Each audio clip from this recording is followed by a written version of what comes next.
kasih atas kesempatan yang diberikan. Perkenalkan dulu, mungkin ada sebagian yang sudah pernah lihat saya di rumah sakit, belum ya? Di rumah sakit Pare dulu sering kasih training. Jadi nama saya Ricky Paulus Christian, saya clinical spesialis dari IDS Med. Saya juga dulu basic perawat, sehingga nanti mungkin bisa diskusi juga tentang ventilator.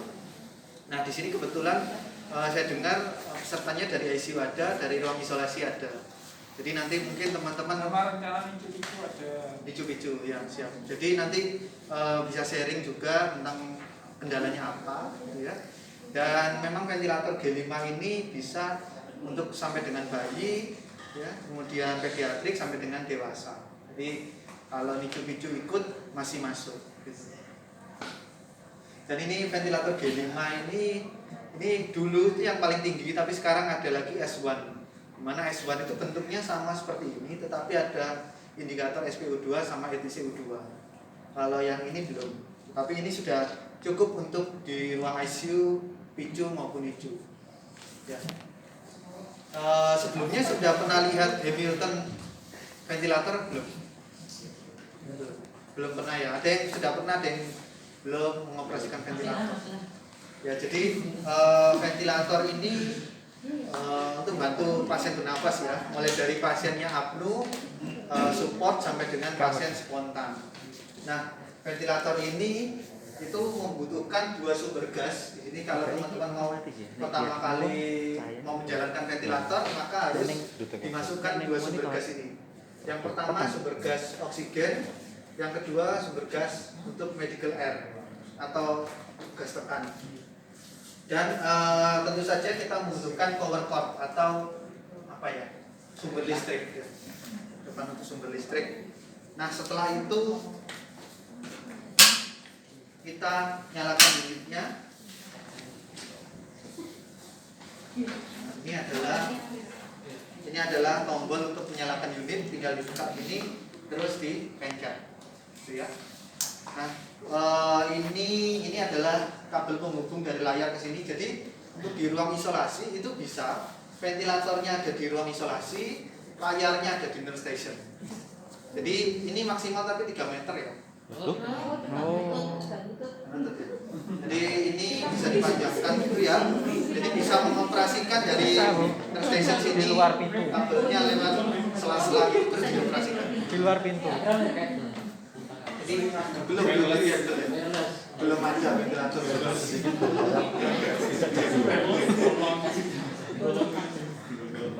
Yang kemarin dikembangkan oleh teman-teman ITS ke Sutomo itu pakai robot ya. Jadi ventilatornya itu di dalam. Terus kemudian ada teman ITS itu di Sutomo pakai remote. Jadi kalau kita mau merubah parameter atau modenya pakai remote itu.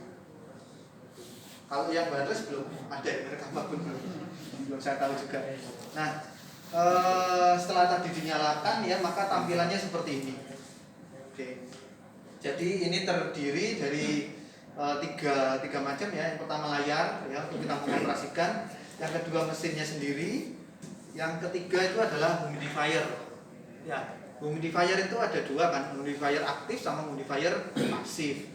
Kalau yang ini adalah humidifier yang aktif, artinya kita memberikan kehangatan dan kelembapan kepada nafas pasien secara aktif. Yang kedua adalah humidifier yang pasif. Humidifier yang pasif itu yang seperti ini. Ini namanya HME. HME ini adalah humidifier pasif. Kenapa dikatakan humidifier pasif? Karena dia mengandalkan dari suhu ekspirasi dari pasien. Kalau di sini biasa menggunakan yang aktif atau yang pasif? Tergantung pasiennya. Betul. Jadi kalau sirkuit seperti ini ya, yang tidak ada tempat untuk kita menancapkan heater wire, itu kita bisa pakai ini ya, pakai ini humidifikasi pasif. Dipasangnya di mana? Pasangnya di depan flow sensor. Jadi ini namanya yang warna biru ini, biru bening ini flow sensor. Ini sangat penting ya, karena dia membaca pressure, membaca volume. Kemudian ini breathing circuit. Breathing circuit ini adalah ETT, kita ibaratkan ETT pasien, dan ini adalah paru-paru pasien. namanya Tesla. Jadi HME itu ditaruhnya di sini.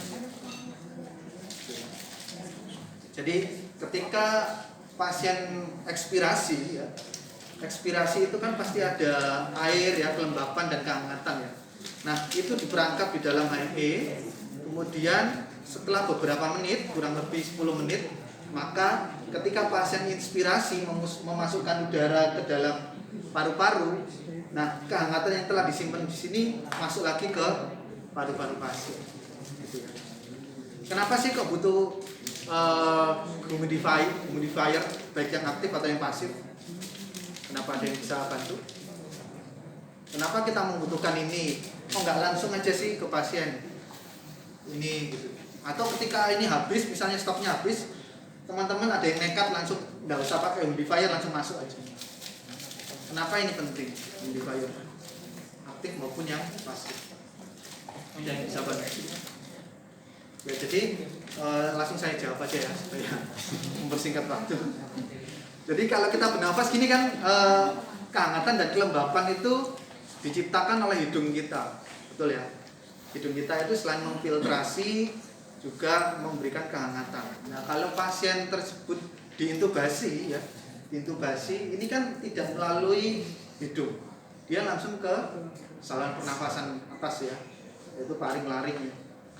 Masuk ke dalam kerongkongan ya, ke saluran pernafasan, dia tidak mendapatkan kehangatan. Nah, kalau oksigen itu kan yang dari dinding itu masih dingin, masih dingin. Jadi kalau dia langsung ke pernafasan pasien itu bisa merusak mukosa. Jadi jangan sekali-sekali kita memberikan pernafasan pasien itu tanpa menggunakan humidifikasi, baik yang aktif seperti ini maupun yang pasif, gitu ya. Jadi usahakan pakai ini. Kalau ini habis, misalnya HME ini habis, langsung bisa pakai yang aktif. Gitu ya. Jadi penting sekali humidifikasi. Kemudian breathing circuit yang ada di rumah sakit itu yang modelnya seperti ini ya. Ini yang diskus. Nah, ini apakah bisa dipakai di sini? Bisa. Jadi dipakai. Jadi bentuknya sama. Cuman kalau yang ini kan dia inspirasinya itu ada di dalam yang warna biru muda, ekspirasinya ada di luar. Jadi ekspirasi itu akan menghantarkan inspirasi yang ada di dalam, seperti itu. Kalau yang ini kan dibedakan, jadi dua. Jadi udara ekspirasi itu juga mengandung kehangatan, kelembapan dan air ya. Kalau tidak percaya coba di depan kaca, gitu kan. Pasti ada embun airnya dan bau sedikit ya. Dan habis mandi. Nah, terus ini touchscreen kurang lebih dia 19 inci. Kemudian ini ada tombol untuk mengoperasikan, ada trim knob. Kalau tidak suka dodol, senang muter ya pakai ini. Di sini ada tombol-tombolnya. Terus cara memasang breathing circuit ya. Cara memasang breathing circuit. Nah, ini ada tulisan from pasien sama to pasien. Ya, kalau yang to pasien itu namanya inspirasi, kalau yang from pasien itu yang ekspirasi. Ya.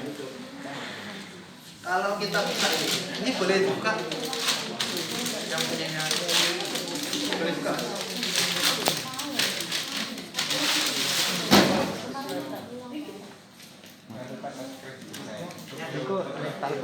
Ini yang jenis double water trap ya. Konten. Subscribe. Mungkin belum terbiasa dengan ini ya, belum terbiasa dengan breathing circuit kita ya. Mau pakai breathing circuit yang dalam yang jenengan punya juga bisa. Ada yang bisa bantu saya satu. Jadi yang inspirasi ini yang tulisannya to pasien. Nah, sebelum inspirasi kita kasih bacterial filter, bukan HME ya, bacterial filter. Nah, sekarang karena masa COVID itu di ekspirasi juga kita sebaiknya pasang bacterial filter. Jadi ini dipasang di ekspirasi gitu ya. Karena ventilator ini satu arah. Artinya ketika dia inspirasi masuk ke dalam pasien ekspirasi, dia keluar, kemudian dia di sini ada exhaust. Nah, dia akan keluar ke sini. Kalau kita tidak saring dulu menggunakan bacterial filter, ini bakterinya atau virus bisa keluar dari sini. Makanya kalau misalnya ruang isolasi kan negatif pressure. Nah, dengan harapan dia bisa menyedot langsung ke, sebenarnya kalau ini juga ada selapnya masuk ke exhaust. Maksimal 6 ya? Ukuran ini bacterial filter ini kan ukuran virus itu kan lebih kecil daripada bacterial filter. Nah, bagaimana bisa bacterial filter ini menyaring virus? Ada yang tahu? Tidak pernah tahu. Jadi kan memang virus itu ukurannya 0,06 milimikron. Nah, tetapi virus itu tidak bisa terbawa langsung gitu kan. Jadi harus ada inangnya, ada droplet atau apa. Nah, itu akan tersaring di sini.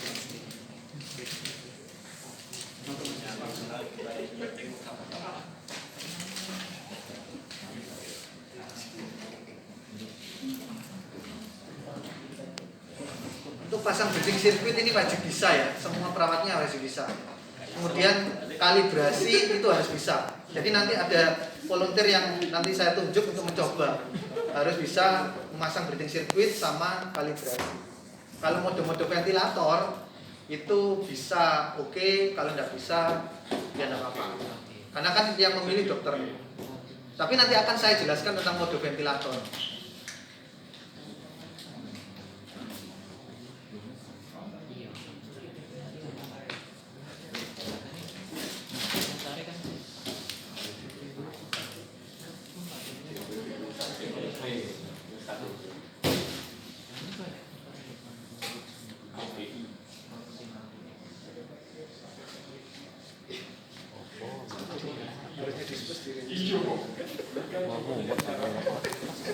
Orang memburi ya.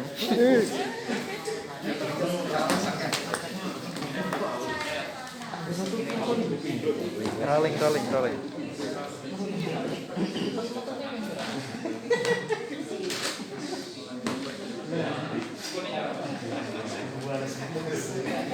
Kawat cuy.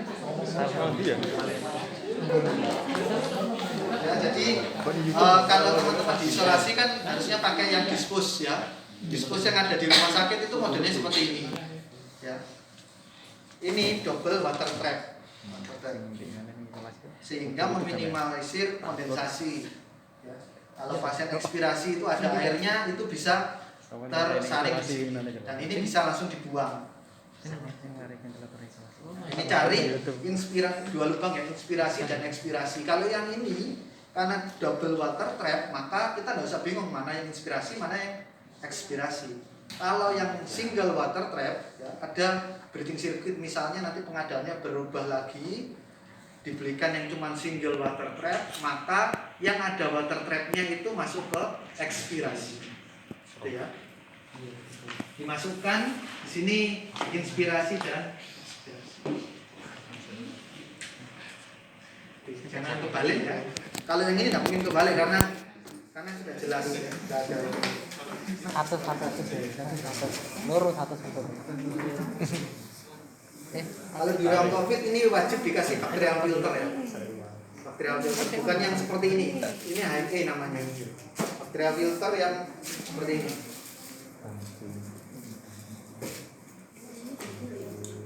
Kemudian pasangkan flow sensor. Biru masuk biru, putih masuk. Ada tulisannya flow sensor. Di sini itu pasien sama from pasien.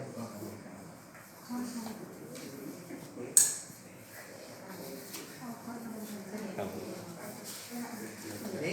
Kemudian kalau pasien tersebut, karena kalau breathing seperti ini ya, kalau breathingnya seperti ini, maka harus pakai humidifikasi yang pasif.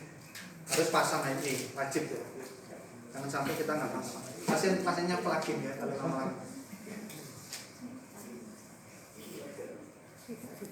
Ini saya manajemen saya buka, makanya ini seperti ini. Gampang ya? Bisa semua? Bisa lah. Bisa lah. Oh iya, karek nambahi sing bisa. Apa nih? Dari Apa nih? Kemudian yang kita wajib lakukan itu adalah kalibrasi. Jadi sebelum ventilator ini dipasangkan ke pasien maka harus kalibrasi. Kalibrasi itu pilih pre-object ya. Boleh mendekat.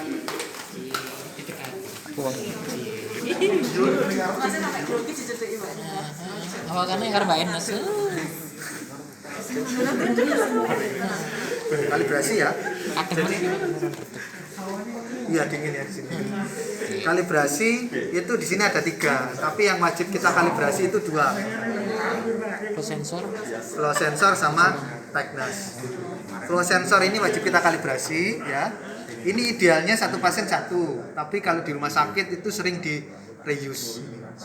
Makanya kalau dia tidak bisa dikalibrasi, flow sensornya tidak bisa kita kalibrasi, artinya dia akan tanda silang, maka jangan dipakai lagi, dibuang saja. Biasanya berapa kali mas? Kalau Tidak mesti ya. Kadang baru sekali di reuse sudah tidak bisa. Tidak mesti. Untuk reuse-nya pakai apa mas? DTT? Kalau dari kami itu dispose. Oh, Gitu. Kalau di sini di reuse biasanya enggak pakai di sebenarnya. Nggak boleh. Nah itu biasanya pakai gas ya. Oke. Suhu rendah ya. Karena ini kan ini takutnya pecah. Sini Suhu rendah berusaha aja. Atau direndam. direndam. Kalau direndam pastikan tidak ada Air. cairan di sini. Gitu ya. Ya lebih baik sekali. Sekali. Tapi mahal memang harganya. Berapa mas? itu pun Enggak, maksudnya kan untuk nganune pasien. Ngecas Pasien. Jadi kalau nggak salah ini satu box itu 5 juta ya. nah Isinya 10. 10. 100. Belum belum ini sirkuitnya. Ya, ya. Jadi makanya itu teman-teman di rumah sakit sering di Nah itu. dikram jam setengah orang Nah, itu ya. Ini ada yang sudah bisa. Kalau dulu dari rumah sakit Pare kan sudah ada. Tidak ada yang bisa ya. Nggak ada yang bisa. Siap. Kalibrasi flow sensor. Pak RW pasti. Pak RW meredah. Dilepas saja ininya. Dilepas. Pak RW. Tes selangnya. Nah ini ada konektor kecil, ini penting ya. Kalau kita buat kalibrasi, kalau tidak ada ini maka kita megang ini. Ini dipasangkan di depan sini. tidak ditutup ya apa ini Ada lapisan kayak V-nya gitu. Ada lapisan membran-nya. Membran. Gitu ya. Terus pencet flow sensor. Iya, cek sensor. Ini turn flow sensor. Pokoknya ikuti instruksi dari sini. Kalau turn tadi kan di Balik. Seru enggak? ya itu kalau Google Map. Hah? Kalau ini bahasa Indonesia ada, cuman bahasa Indonesia Melayu ya. Malah bingung nanti ya.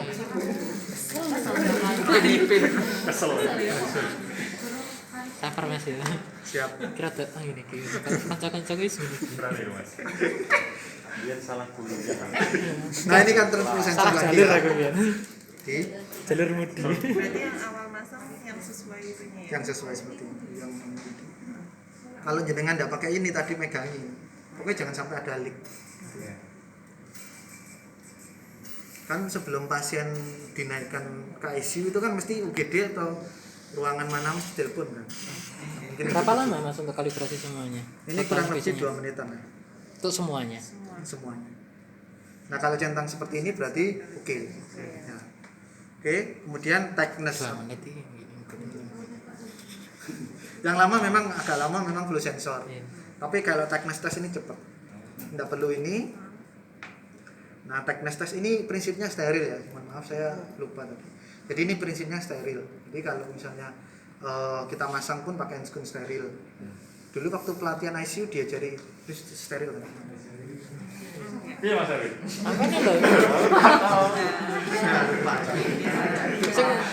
Sing sing press vegetable ya. Lu di mana, Mas? Sayur-sayuran. Di Sutomo. Wah, iya kan. Sutomo gitu. Sutomo Mas. Rata-rata kan Hamilton ya Mas ya. Teknes ya. Teknes ini kalibrasi untuk kerapatan. Artinya kalau kita kalibrasi ini berhasil, artinya tidak ada yang bocor. Itu ya. Dalam kulit kerapatan kalibrasi. Kerapatan. Ini mengarah kemana ini? Biar rapat Mas. Biar jelas. Siap. Manut lah. Ya, kita pencet. Nah, ini nanti ada instruksi di sini. Tighten passing system itu di. Ya, pakai.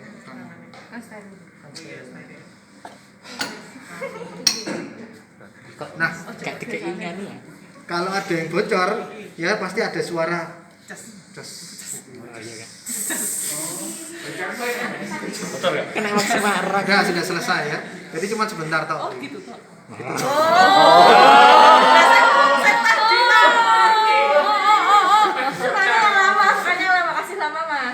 Perapatan ini cepat tak?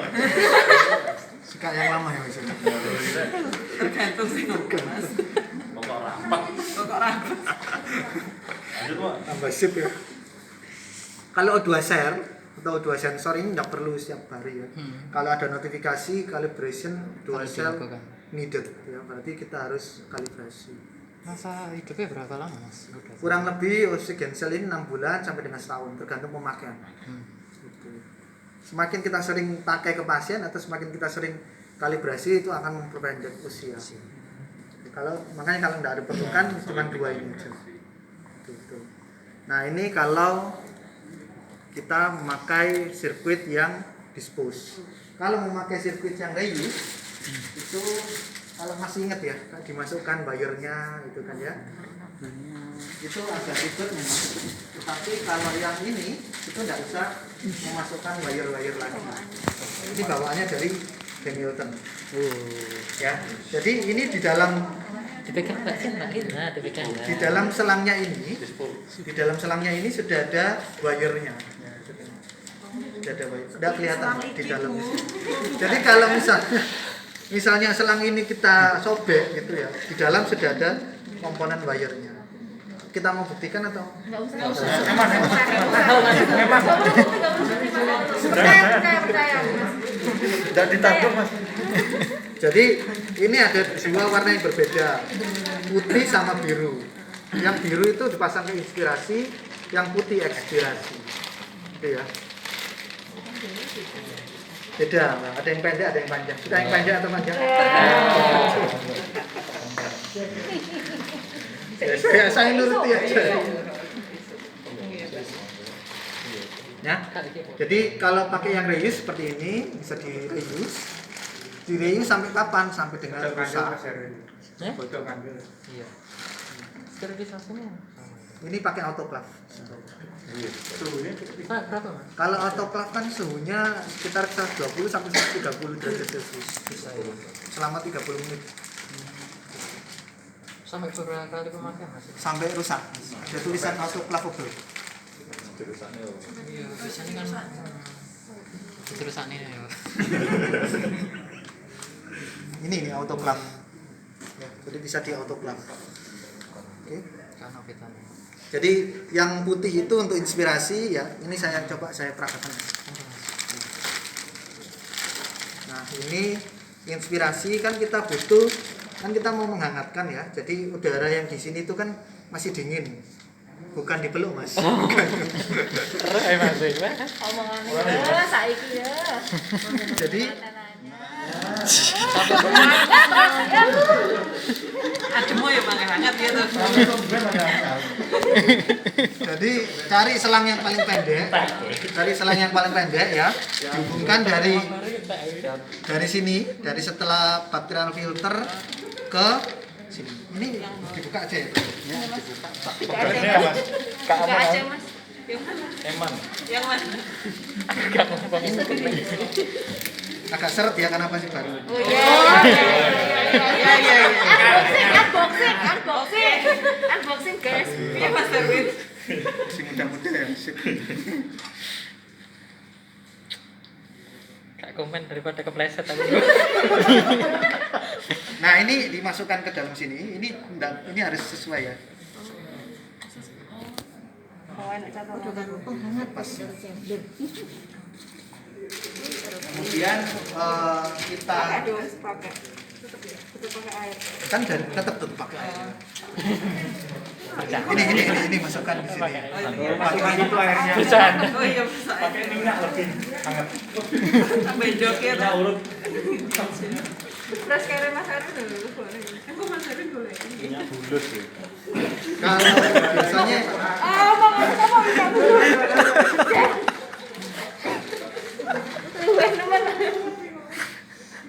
nah, ini kan ada tembaganya.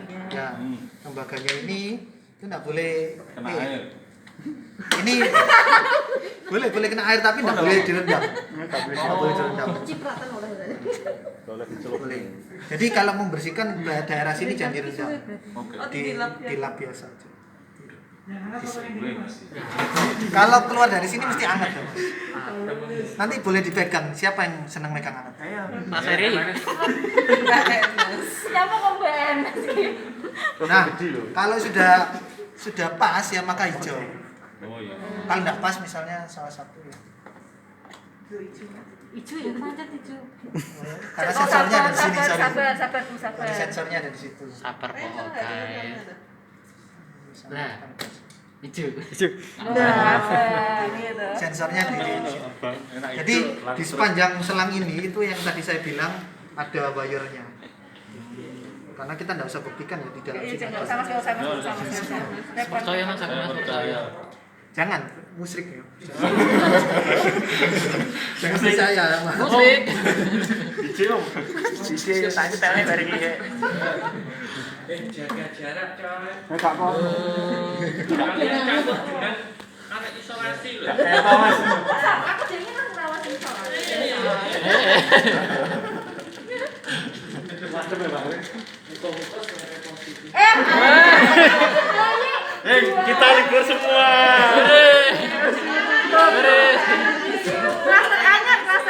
Klaster anyar. Sebenarnya untuk kelas terus selamat Mas ya.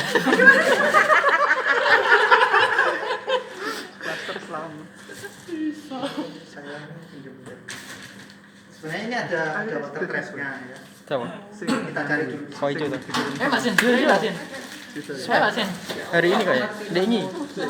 Dengi harus. Apa nih? Sekarang itu super trap. Enggak cukup ya. Sekarang acaranya. Enggak cukup ya. Belum 6 ini maksimal. Kok ah?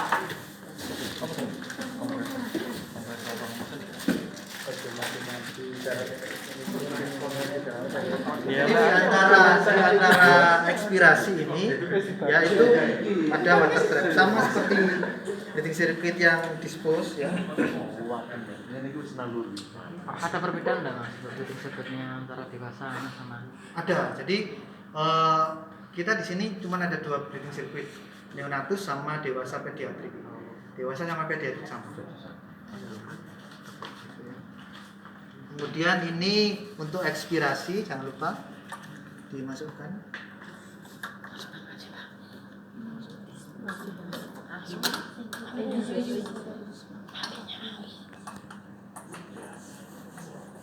Gak apa-apa ya berdiri gini ya, nggak usah duduk ya. Apalagi laki-laki ya harus kuat berdiri. Enggak ada tempat duduknya Mas. Nah ini inspirasi dan ekspirasi disatukan di dalam Apa dia tak salah? Ini Pak. Ini aja. Enggak ada tempat duduknya. Enggak ada. Senengannya ngaduk-ngaduk kabeh banyak. Ngaduk kan kena. Susah masa depan. Sabar ya Mas ya. gak apa-apa. Masih malas depan. Enggak apa-apa ngulas Mas. Ya, kalau Ireus seperti ini. Nah kalau seperti ini nggak usah lagi pakai HME. Ya, kalau yang ini nggak usah pakai HME karena kan sudah hangat, sudah dari sini. Iya. Belum, masih belum. Ramunya kan kok ngene. nggak enak. Pokok gak mbok munggah mudun kayak. Saya melorot kata Mas. Ada bahasa kita kan gak enak. Pinggiran. Duo Semarang iki. Gare melorot. Karena bahasa sak tau ngono kuwi. Nah, ini kan ada tulisan ya. 25 derajat. Nah, ini min karena memang tidak ada airnya. Dia ada notifikasi. Nah, ini 25 derajat itu yang di sini. Kemudian kita bisa cek yang nyampe ke pasien itu berapa. Jadi suhu yang di YPIS ini sekitar 23 yang ada di sini. Nah, suhu yang dikeluarkan oleh kompornya ini 25.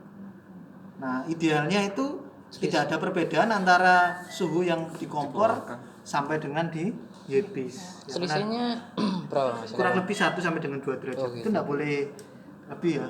Kalau ini yang di YPIS itu sangat rendah, artinya ada yang rusak di komponen di sini sehingga dia tidak bisa menghantarkan sampai dengan ke ujung. Itu ya. Itu tinggal dipencet yang ini ya. Yang ini nanti suhu di chamber berapa. Nah, ini kan sudah naik ya. Sudah mulai hangat sedikit-sedikit. Jotate. Nah, ini kita bisa setting auto. Tinggal di sini auto. Ada pencetan auto. Auto suhu. Kasih air. Nah, kalau misalnya mau menaikkan suhu, ini kan 37 ya targetnya. Oh. Itu kita geser aja. Wih. Canggih. Bisa manual, bisa otomatis. Coba. Bisa. Oh, nggak bisa. Oh, nggak Mungkin bisa. butuh perempuan yang geser. Mas. Oh. Lo nggak bisa. Kan dari sini, kan dari sini. Dari sini. Sampai ke mana yang? Nah, Oh, itu lah saka Dari petunjuk ini salah. iki lho. toko ini Mbak. Dari sini. Dari dulu. Nungguin sampai itunya. Dari sini, Mas. Dari sini kan. Dipitak. Tak kulin nang ngulus-ngulus iki. Nek dinemene malah kena paling kira ae. Loh. Oh. Temen cuy kudu aja cuy. Ya, jadi Coba. untuk mengatur suhunya seperti itu. Terus aku tak nggak otomatis. Enggak bisa. Terus ini untuk kelembapan. Kelembapannya ini kan 2. Itu bisa digeser ke sini. Hati-hati tuh Mas. Ananya deh Mas. Besar. Ah, ngelirang. Nah, Oh, memang butuh karena banyak kudu yang sampean kita ya. Jadi aku anu kan udah sampean nek onkol. Atau ngonoan. Enggak apa-apa daripada ra iso.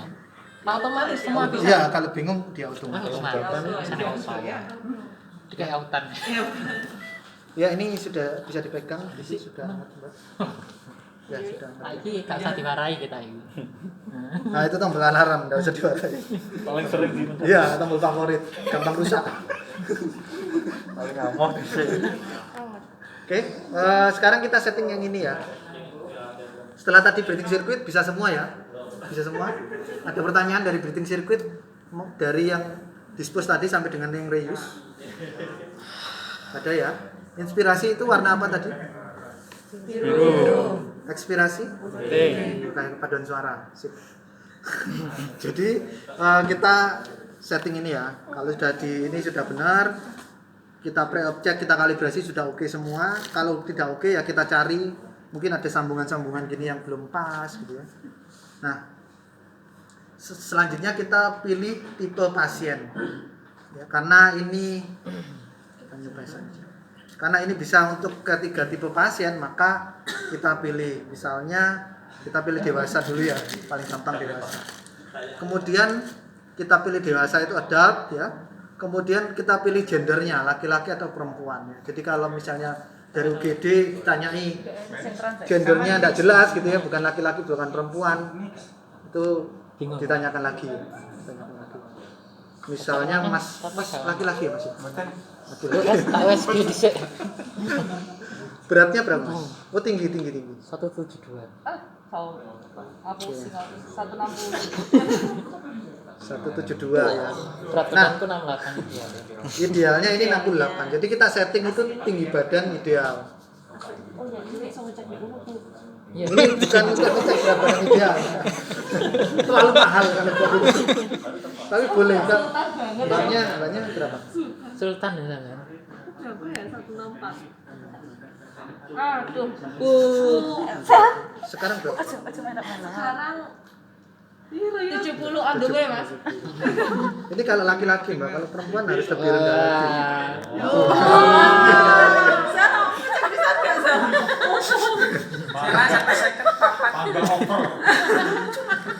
Tapi ini bukan buat untuk ngecek berat badan. Lalu. Mikir.